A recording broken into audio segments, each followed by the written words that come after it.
ہندوستان کی ریاست حیدرآباد میں واقع 312 برس قدیم درگاہ مذہبی ہم آہنگی، بھائی چارہ، رواداری، پیار و محبت اور امن و امان کی علامت ہے۔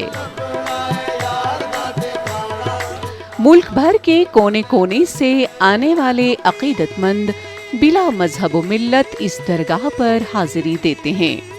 یہ درگاہ ہندوستان کے بلند پایا صوفی بزرگ حضرت سید شاہ علی میران قادری بخاری رحمۃ اللہ علیہ سے منسوب ہے۔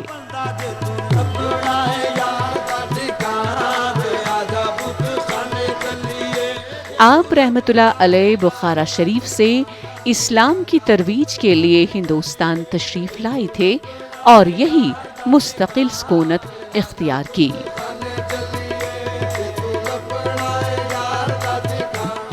حضرت کا تعلق جو ہے بخارے سے ہے، بخارے سے تشریف لائے ہیں۔ جب دکن پر آنے کے بعد جو ہے حضرت سید محمد کلام بن حلیم قادری جیلانی رضی اللہ عنہ کی جو ہے آپ کے ان کے ہاتھ پہ بیعت کیے ہیں اور خلیفہ ہیں آپ بڑے، اور آپ کا وصال جو ہے 7 ذی الحج کو جو ہے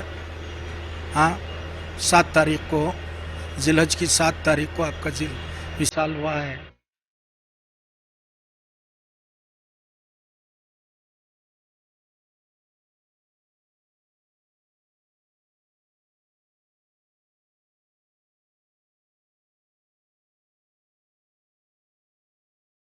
ہندوستان میں پروان چڑھنے والی قومی یکجہتی، سماجی ہم آہنگی اور مخلوط تہذیب کو اس وقت تک نہیں سمجھا جا سکتا جب تک کہ یہاں فروغ پانے والے صوفی سلسلوں کو نہیں سمجھا جاتا۔ ان صوفی سلسلوں نے عظیم اسلامی سلطنتوں کی ثقافتی راہوں کے تعین میں کلیدی کردار ادا کیا ہے۔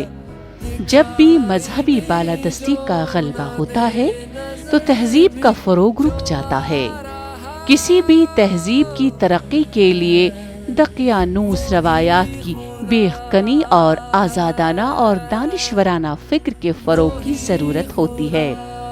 صوفیاء کرام اسلام اور قرآنی تعلیمات کی روح پر زور دیتے تھے۔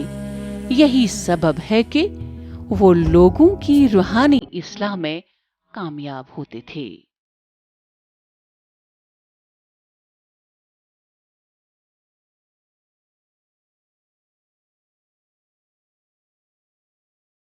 بہت سالوں سے آتا ہوں ادھر، یہ عقیدہ ہے مجھے اور یہاں سے کوئی خالی نہیں جاتا۔ جو بھی مانگتا ہے بہت خالی نہیں جاتا، ہر چیز ہر کسی کو ہر چیز ملتا ہے یہاں، جو بھی مرادیں پورے ہوتی ہیں اور منتیں بہت ہوتی ہے۔ پیچھے تام کا انتظام رہتا ہے، کسی کی منت جو پوری بھی پیچھے تام کا انتظام رہتا۔ پورے احمد بھائی ہمارے امتیاز بھائی لوگ بہت پبلک کو پوروں کوآپریٹ کرتے ہوئے سب کی منت جیسے ایسا ہوتی ہے ان کو سب انتظامات کر کے دیتے ہیں، پوری ہیلپ پوری کرتے سمجھیے۔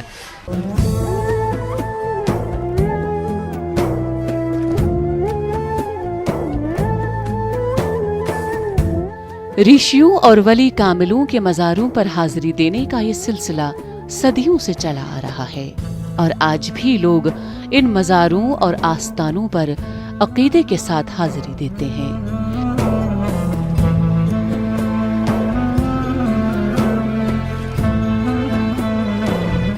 رشیوں اور ولی کاملوں کے مزاروں پر حاضری دینے کا یہ سلسلہ عقیدے سے تعلق رکھتا ہے۔ عقیدت مندوں کا کہنا ہے کہ ولی کاملوں کے مزار پر آ کر نہ صرف پریشانیوں اور مشکلات کا حل ہوتا ہے بلکہ سکون ذہن و قلب بھی حاصل ہوتا ہے، جبکہ ان ولی کاملوں کے روحانی کمالات کے طفیل ان کی بگڑی بن جاتی ہے اور من کی مرادیں پوری ہو جاتی ہیں۔